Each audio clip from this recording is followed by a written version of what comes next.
What's up, Yes Gamers? Robert the Bruce here.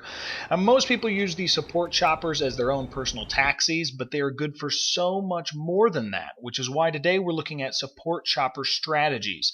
What are some things you and your teammates can do with these to really turn the tides of the battle while you're out there? Now, the first point we're going to look at is actually something to not do, and that is firing at enemies super far away. Not only will you do little to no damage if you even manage to hit them, but you'll give away your position, and an enemy attack helicopter or jet has an advantage over you, so you do not want those guys seeing where you're at, getting mad at you, and coming to shoot you down.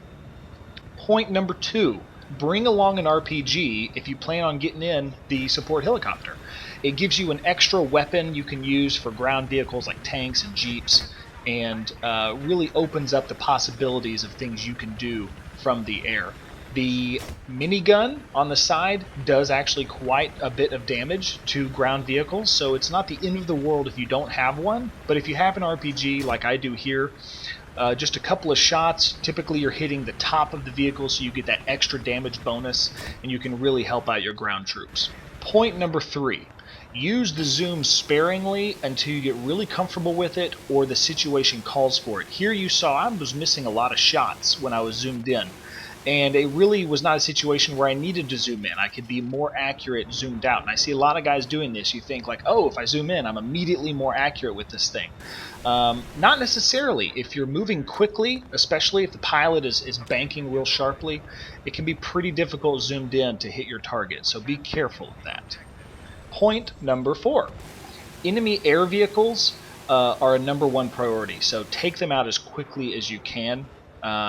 Kind of goes without saying, but I need to throw it out there because a lot of guys get so wrapped up in just trying to shoot at infantry. Make sure the skies around you are clear. Point number 5. When you are taking out enemy air vehicles, communicate to your friendly air vehicles that you need help up there. You're not the most powerful unit in the sky, so if you let your teammates know, you can get the other attack choppers like right here, or even jets helping you take care of those enemy threats. Really can unify all of the air vehicles on your team and make you all really hard to shoot down and take care of.